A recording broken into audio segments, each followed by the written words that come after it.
Olá, família, sejam todos bem-vindos ao estudo diário das Escrituras. Vou mandar um forte abraço aqui para Maria José do Rosário Moreira. Ela compartilhou que desde quando ela acompanha o canal aqui, descobriu, ela tem aprendido bastante sobre as Escrituras. O fato de eu estar estudando para compartilhar com vocês também, eu aprendo muita coisa, tá bom? E aí eu vou compartilhando com vocês. Gratidão pelas muitas mensagens que vocês deixam aqui no YouTube. Eu amo quando vocês colocam a frase aqui, até amanhã, que é o compromisso de que nós vamos estudar amanhã novamente. Bom, então gratidão por todas as mensagens. Vamos aqui para o nosso estudo de hoje. A gente vai estudar hoje Alma, capítulo 37. Aqui no capítulo 37, Alma está falando ao seu filho Elamã, e ele vai dar a responsabilidade para ele cuidar dos registros sagrados, ou seja, das escrituras. Então vamos ver o que nós podemos aprender com o que ele fala aqui, né, para seu filho Elamã e a aplicação pessoal para a nossa vida. Vamos lá, o versículo 1 em diante começa assim. E agora, Elamã, meu filho, ordeno-te que tome os registros que me foram confiados. Esses registros, né, tinham sido confiados à Alma por Mosias, porque eles estavam no reinado de reis. As placas maiores as placas maiores se chamavam placas de neve, as placas menores também. Mas as placas menores já havia sido concluída, já tinha acabado os registros dela. Agora só tinha as placas maiores, e essas placas maiores foi entregue à Alma, juntamente com as placas menores, com as placas de latão, que eram as Sagradas Escrituras. Então tudo foi entregado a ele por Mosias, porque ficava com os reis, e aí então depois passou, como foi descontinuado o governo dos reis, e começou aqui o governo dos juízes, então passou para a Alma, que era o juiz supremo. Depois ele passa até a cadeira de juiz supremo para Nefia, mas ele é o sumo sacerdote da igreja, o profeta da igreja, então ele fica responsável por esses registros, e agora ele vai passar esse registro para o seu filho Elamã. E ele diz: ordeno-te também que faças um registro deste povo, como eu fiz, nas placas de neve, que conserves como sagrada todas as coisas que preservei, assim como o fiz, porque são preservadas para um sábio propósito. Então aqui, né, ele fala que ele deve guardar esses registros, não somente guardar, mas nas placas de neve, as placas maiores, ainda tinha espaço, e era para ele continuar o registro escrevendo, assim como Alma fez, né? Ele estava escrevendo, inclusive as palavras aqui, né, que nós estamos lendo, são as palavras de Alma aos seus filhos. Então ele estava escrevendo esses registros e depois iria entregar ao seu filho ali para ele continuar. Tá bom? Nós temos aqui também a questão que quem resumiu todo esse registro, né, das placas maiores foi Mormon. Tá bom? E Mormon faz esse resumo em umas placas que ele mesmo fez, que ele deu o nome de placas de Mormon. Por isso que o livro é chamado o livro de Mormon, porque é o resumo que está dentro das placas que Mormon fez. Tá bom? Então, foi ele mesmo que deu esse nome ao livro, tá bom? Então, nós não temos as placas de neve, nós temos as placas de Mormon, né? Então, por isso que tem esse nome aqui. Isso está registrado lá em Mormon, capítulo 1, versículo 1. E também ele faz inserções no texto, tá bom? Durante a tradução, né? Durante o que ele está fazendo esse resumo, aliás, ele coloca algumas conclusões no texto, assim, eu acho fantástico quando ele faz isso. Por exemplo, lá em 3º Nef, capítulo 5, do versículo 11 ao 18, ele fala que ele está fazendo esse resumo das placas maiores, e aí ele explica algumas coisinhas ali, tá bom? Mas que essas placas, então, não são as placas de Nef maiores, são as placas de Mormon. As placas de Nef maiores, ele fez um resumo dessas partes, tá bom? Continuando aqui, versículo 3, Alma 37, versículo 3 em diante, diz assim: essas placas de latão que contém essas gravações com os registros das Sagradas Escrituras, que contém a genealogia de nossos antepassados desde o princípio. Bom, ele passou então aqui as escrituras para ele, as placas de latão, que é o Velho Testamento que nós conhecemos, e fala para ele cuidar desses registros também. Eis que foi profetizado por nossos pais que seriam preservados e transmitidos de geração em geração, e que seriam guardados e preservados pela mão do Senhor, até que fossem levadas todas as nações, tribos, línguas e povos, para que conhecesse os mistérios nelas contido. E agora eis que, se forem guardadas, deverão conservar o seu brilho, sim. Conservarão o seu brilho, sim. E também todas as placas que contêm as escrituras sagradas. Bom, aqui ele fez uma profecia que as placas, apesar de ser latão, né, as placas de latão, elas não enferrujariam com o tempo. Né? Então, quando o Joseph Smith pegou essas placas, ele viu que não estava enferrujada. Aqui a questão é que as palavras são sagradas, né, e Deus abençoou para que elas não enferrujassem, tá bom?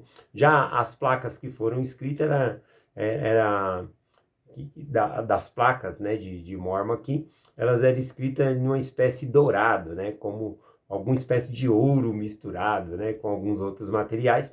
Então, o ouro, na verdade, não enferruja, mas o latão sim. Mas se o Senhor ordenar que ele não enferruje, ele não vai enferrujar, assim como o Senhor ordena para a água virar vinho e ela obedece, tá bom? Então, aqui essas placas manteriam os seus brilhos, tá bom? Então, vamos lá aqui, versículo 6. Ora, deve supor que isso seja tolice de minha parte. Mas eis que te digo que por meio de coisas pequenas e simples que as grandes são realizadas. E pequenos meios muitas vezes confunde os sábios. E o Senhor Deus usa de meios para realizar os seus grandes e eternos desígnios. Por meio de muitos pequenos, o Senhor confunde o sábio e efetua a salvação de muitas almas. Bom, aqui eu gosto dessa frase quando ele fala, né, que, ora, pode supor que isso seja tolice de minha parte, mas eis que te digo que é por meio de coisas pequenas e simples que as grandes são realizadas. Coisas, às vezes, que a pessoa pensa que é insignificante, que não é tão importante, mas isso é essencial. Por exemplo, para uma família, a oração, leitura das escrituras. Aqui ele está falando sobre os registros sagrados. Essas coisas, né, que ele está entregando ali na mão de Elamã, seu filho, são coisas palpáveis, físicas, coisas que ele olhando assim, é normal, são placas, são escrituras. Né? Mas aquilo tinha um valor muito grande. Aquelas coisas pequenas ali, elas tinham o poder de fazer grandes mudanças, tá bom? Então ele está falando aqui do poder das escrituras, tá bom? Então, quando ele fala, né, sobre que essas coisas, ou seja, supor que essas coisas que isso seja tolice de minha parte, né? Que as coisas pequenas, né, pode se tornar, fazer algo grande. A gente vê o apóstolo Paulo lá em 1 Coríntios capítulo 2, versículo 14, dizendo: mas o homem natural não compreende as coisas do Espírito de Deus, porque lhe parece loucura. Não podes entendê-la, portanto, portanto, ela se discerne espiritualmente. Então, para pessoas que não vê a grandeza de Deus, não discernem as coisas espirituais, para ele é simplesmente algumas palavras de aconselhamento ou coisa assim. Mas para nós é realmente palavras de mudança, tá bom? As escrituras, ela transforma as nossas vidas. Então ele está dando a importância aqui nessas coisas assim. E ele continua falando, né, que essas coisas pequenas e simples aqui, elas transformam. E ele dá, aqui a gente tem referência de alguns exemplos de coisas pequenas e simples. Por exemplo, a liarona, ele vai falar da liarona ainda nesse capítulo aqui, o 37, mas nós não vamos estudar hoje. Mas era algo como uma bússola totalmente pequenininha, né, que cabia ali nas mãos e ela guiava as pessoas com o ponteiro, né, indicava o caminho aonde eles deveriam ir. Também havia uma escrita nova de tempos em tempos ali, dando direção e falando sobre a vontade do Senhor. Então, por meio pequeno, de coisas pequenas e simples, as grandes podem ser realizadas. Eu gosto também, lá em Doutrina e Convênios, seção 123, versículo 15, que fala sobre o 15 e o 16, que um grande navio, tá bom? Ele é comandado por meio de um pequeno leme, de maneira que numa grande tempestade ele é beneficiado, mantendo-se na direção das ondas, para que o navio não tombe. Então, mesmo o navio que é tão grande, ele é beneficiado por um leme que é pequenininho, tá bom? Então, as coisas pequenas e simples têm grande importância. Ler as escrituras é algo bem pequenininho. Se você gastar aí 5 minutos para ler com a família todo dia, isso vai ter uma grandeza enorme na nossa família, tá bom? Então, isso é por meio de coisas pequenas e simples, as grandes são realizadas. Versículo 8 diz assim: Eis que foi pela sabedoria de Deus que essas coisas foram preservadas, ou seja, essas escrituras. Pois eis que elas ampliam a memória deste povo, sim, e convence a muitos do erro de seus caminhos, levando-os a conhecer o seu Deus para a salvação das suas almas. Então, aqui fala, né? Eu gostei que falou que essas escrituras amplia a memória deste povo. É dito lá em Mosias capítulo 1, versículo 3, que não teria sido possível para Leí lembrar de todos os mandamentos de Deus para passar aos seus filhos. Por isso a importância deles terem trazido as placas de latão, que eram os mandamentos, que era a palavra dos profetas. Então, não teria sido possível para Leí lembrar-se de todas essas coisas. Então, a importância de ter o registro, que esse registro ele transforma as vidas. A gente viu que veio um outro grupo, né, de Jerusalém para cá, e aí quando eles chegaram aqui, eles não trouxeram as escrituras, eles se degeneraram, né? Eles até negavam a existência de um Deus, tá bom? Então, sem escritura não dá. Então, é muito importante aqui as escrituras. É isso que, ao passar os registros ali para Ilamã, ele está deixando bem claro a importância desses registros. Aqui no versículo 9 ele diz: Sim, eu te digo que se não fosse por essas coisas, esses registros que contêm essas placas, Amon e seus irmãos não poderiam ter convencido tantos milhares de lamanitas do erro de suas tradições de seus pais. Sim, esses registros e suas palavras fizeram com que eles se arrependessem, e isso por eles foram levados a conhecer o Senhor seu Deus e a regozijar-se em Jesus Cristo, seu Redentor. Então, ele está dando aqui a referência, falando, olha, por conta das escrituras, os lamanitas foram convertidos, tá bom? Teve o tempo certo e também teve as escrituras. A gente observa aqui, quando Amon, ele foi ensinar, ele abriu as escrituras para o rei Lamone e ensinou, né? Isso está lá registrado em Alma, capítulo 18, versículo 36, fala que ele abriu as escrituras e começou a ensinar o rei Lamone. Depois, o irmão de Amon, Arão, também, ao ensinar o rei de toda a terra ali dos lamanitas, ele abriu as escrituras, começando desde o começo ali, da criação, né, da queda de Adão e Eva. Isso está registrado em Alma, capítulo 22, versículo 12. Então veja que ele fala que se não fosse pelas escrituras, tá bom? Não fosse pelas escrituras, não teria sido possível essas pessoas terem sido convertidas ao Senhor, tá bom? De igual modo, a igreja, né, de Jesus Cristo, ela se inicia com o jovem lendo as escrituras, né? Que ele lê lá Tiago capítulo 1, versículo 5. Se algum de vós tem falta de sabedoria, peça a Deus, que a todos dá liberalmente, não a lance em rosto. Então ele resolveu colocar à prova a palavra de Deus e perguntar a Deus, né, qual religião ele deveria filiar-se. E assim, né, por meio dessa experiência e de outras, Deus o chama como um profeta de Deus e dá início, então, à igreja de Cristo aqui na terra, ao reino de Deus aqui na terra. Bom, então, aqui a Alma estava novamente falando sobre a importância desses registros. O versículo 10 e o 11 diz assim: E quem sabe se não serão instrumentos que levará muitos milhares deles, sim, e também muitos milhares de nossos obstinados irmãos, os nefitas, e convencê-los, né, de seus pecados e iniquidades. Então, que endureceram o coração, a conhecerem o seu Redentor. Ora, este mistério ainda não me foi totalmente revelado, portanto me conterei. Bom, aqui então, Alma continua falando do poder das escrituras, que levou os lamanitas ao conhecimento, e que tinha muitos nefitas que estavam degenerados na incredulidade, mas que pelo poder da palavra também eles poderiam ser resgatados. Tanto que Alma, né, e os outros fizeram missão e recuperaram uma boa parte lá do povo, né, que estava entre os oramitas, por conta da palavra de Deus ali.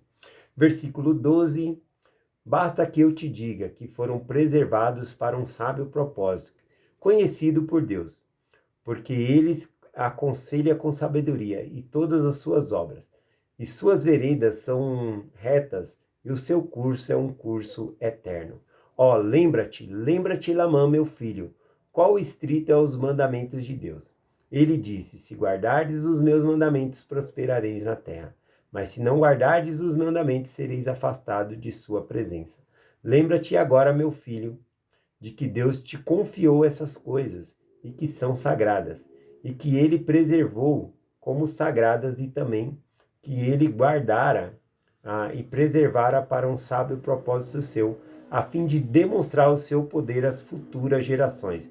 Que eu acredito que quando ele fala de demonstrar o poder a futuras gerações, são para nós, né? Que o livro de Mórmon surge em nossa época para nos ajudar a entender o Evangelho de Jesus Cristo. Tá bom? Então acredito que seja para nós. Veja que ele deu vários mandamentos estritos ali, né, para que ele preservasse esse registro. Isso é semelhante com os mandamentos também que Joseph Smith recebe quando ele recebeu os mesmos registros para traduzir. A gente vê isso lá em Doutrina e Convênio, seção 3, tá bom? Lá o versículo 3, o versículo 5 e o versículo 7 da seção Doutrina e Convênio 3, eu vou ler, aí eu vou finalizar aqui então no versículo 14. Amanhã a gente dá continuidade aqui no nosso estudo a partir do versículo 15. Então, em Doutrina e Convênio, seção 3, versículo 5 e o versículo 7, diz assim: Eis que essas coisas te foram confiadas, mas qual rigoroso foram os mandamentos que recebeste. Então, as placas tinham sido dadas a Joseph Smith para que ele fizesse a tradução, mas foram dados também vários mandamentos restritos para que as placas fossem protegidas, tá bom? E em certo momento ele não perdeu, né, as placas, ele tomou conta, mas a tradução também tinha certos mandamentos que ele tinha que cumprir. E não era, né, para emprestar para ninguém, tudo, mas ele insistiu em emprestar para Martin Harris. E aí aquelas 116 páginas se perde. E aí o Senhor, por conta disso, o Senhor tira dele, né, os registros sagrados, e ele perde o dom de traduzir por um tempo ali, até que ele se arrepende, e aí novamente o Senhor dá as placas para ele voltar ao trabalho de tradução. Mas veja que eram mandamentos restritos para ele também, a respeito das placas, né, para guardar com cuidado ali esses registros. Bom, em Doutrina e Convênio, seção 3, versículo 7, o Senhor repreende Joseph Smith dizendo: Pois eis que não deverias ter temido mais o homem do que a Deus. Ou seja, ele deu mais ouvido ao amigo dele, Martin Harris, do que ao Senhor. Porque quando ele pediu ao Senhor para emprestar as 116 páginas, né, para Martin Harris, o Senhor falou não. E aí, então, depois de um tempo, ele voltou lá e pediu novamente, né? E aí o Senhor falou não novamente. E por insistência de Martin Harris, novamente ele foi lá e pediu. Ele estava insistindo naquilo. Então, por isso que o Senhor fala que ele não deveria ter temido mais ao homem do que a Deus. De que maneira ele estava temendo Martin Harris, né? Ele estava temendo que Martin Harris não ajudasse no trabalho de tradução. Ele tinha gratidão a Martin Harris, mas mesmo assim, a gente tem que mais obedecer a Deus do que aos homens, tá bom? Então é essa a mensagem que eu compartilho, né, hoje com vocês. Eu acho que o que deve ficar gravado em nossa mente é o poder das Escrituras, tá bom? Voltando aqui rapidamente no comentário aqui da Maria José do Rosário Moreira, né, ela falou que aprende muito aqui com as explicações. Eu também aprendo bastante, que eu acabo estudando. Vai ter novidade aqui no canal, tá bom? Eu vou começar a fazer também um estudo diário das escrituras do dia, que tem no aplicativo, e também a citação do dia, tá bom? Mas eu vou continuar esse estudo aqui do Vem Segue-me, que ele é mais amplo e mais detalhado, tá bom? O outro vai ser, vou ver se eu consigo fazer de maneira simples e curta, para que nós possamos estudar. E o outro vai ser quando eu conseguir, tá bom? Porque às vezes o dia é corrido, até mesmo para fazer esse estudo. Então é corrido, mas às vezes eu consigo fazer. Esse eu sempre consigo fazer, tá bom? E o outro, assim que eu conseguir fazer, eu vou fazendo também aí, tá bom? Então é isso que eu quero compartilhar com vocês, e deixo essa mensagem em nome de Jesus Cristo. Amém. Até amanhã.